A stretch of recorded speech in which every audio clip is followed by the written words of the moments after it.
looking for sounding like a weather report, but the weather has such a significant impact on our falconry. This last week we've had unseasonably warm weather, which sounds nice, plus 12, but of course all the snow melted and we had like a 2-inch layer of surface water in the fields. Some of them were like ponds or small sloughs, but of course soon dissipated into the surface of the ground, which meant that the ground was all wet and muddy, and of course I couldn't access the fields. I don't want to upset the landowners by creating big ruts in the fields. So I was resorting to what many of my fellow falconers do, and that's road hunting.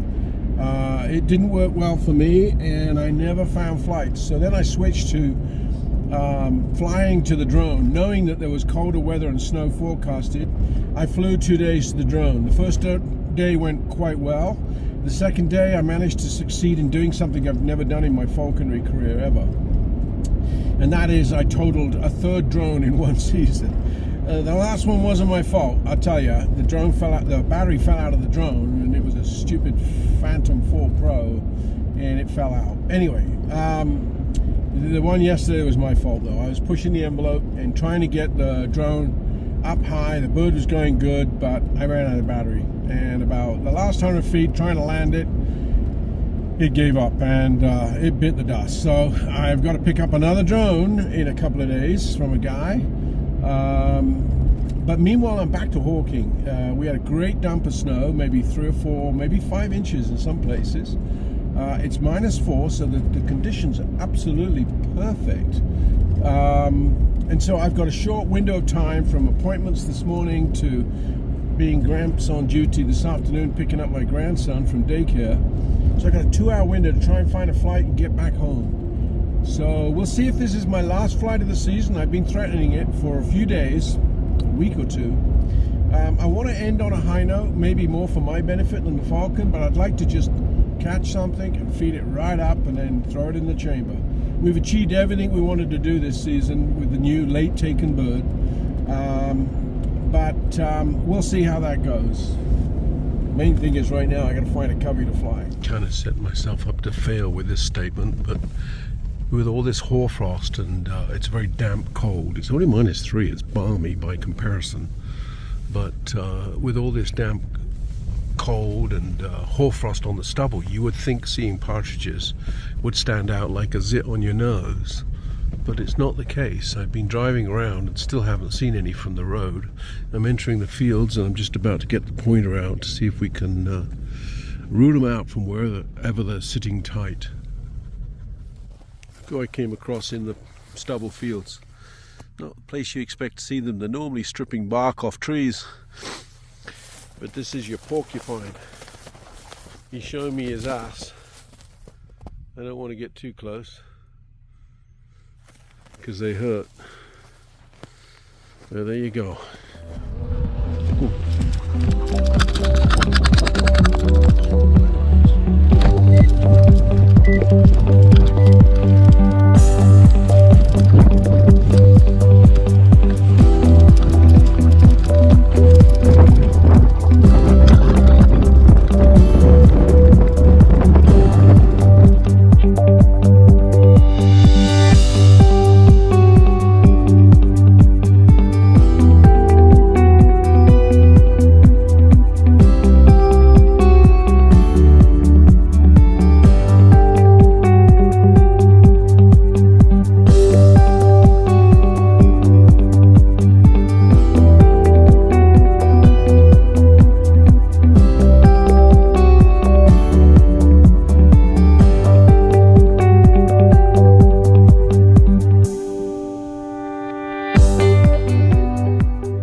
That's not now how I wanted to end my season, but the falcon has looks like he's caught his hunt. Yeah, he did, bugger.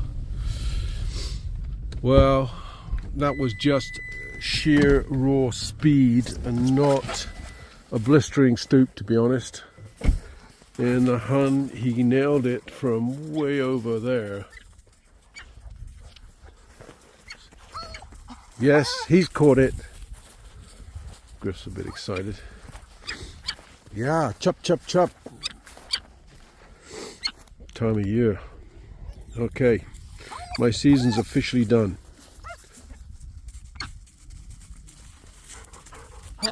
Sit. Stay. Everybody wants a piece of the action. That wasn't quite how I was planning on ending my season. That hun now has just been caught with nothing but raw speed. They were over in the bushes over there, and Griff came on point, Milo backing him up. But it wasn't a great stoop. It wasn't a great pitch. The bird was mounting, and Griff crept in and competitive with Milo on the point. Young pup flushed the huns, and the falcon just gunned it down. So a bit of an anticlimax to my season, but that's his 12th hun, and it's certainly officially the end of my season. We've achieved what we wanted to do with him, and he's done okay. I'm going to feed him up now before the owls come in. Well, I am done. February the 8th, I've just had a flight with my late taken hybrid. Griff actually got the point, my German Wirehair. Milo backed him up, sight backed him up, but needed affirmation, the descent, and he crept forward behind Griff, of course. But Griff, being the young and very competitive German Wirehair that he is, didn't want Milo stealing his point, so crept forward in spite of my trying to woe him. And he only took a couple of steps and the huns win. So this is at the critical point where the falcon's taking off and getting a pitch. So the falcon ended up gunning it down over 600-700 yards. I didn't think he was going to catch them, to be honest, but he's very, very fit now. It's the end of the season. We're into February, for goodness sake. So he's half due. He just flew it down, and so he caught a cock hun. And I fed him up now, and I don't mind calling it a day. I think I've achieved what I set out to do with this late taken chamber bird, and that is setting a foundation ready for next year. He's killed a dozen head of game. He's figured out position, pitch. He's fit, great, perfect manners. I think we've got a good foundation to sort of begin the next season with. So both birds will go in, well, the other one's already in the molt, but both birds will officially sort of start their molt now, and come next August we'll start it all over again. But I don't mind saying I'm pretty glad to wrap up the season. I've been hawking virtually every day for 7 months. I know, woe with me, but it's wearing, and I'm busting my butt to try and find flights for my falcons. And the numbers are definitely way down on the partridge. So I don't know how many I've caught, 30 or so huns, a bunch of grouse and a pheasant and some ducks, but the birds have well entered anyway. So I'm kind of getting to the point of burnout, and it's been brutal trying to find game. And so I'm going to focus on some other interests now and priorities that I have, and call it a day. Here's to 2024 season.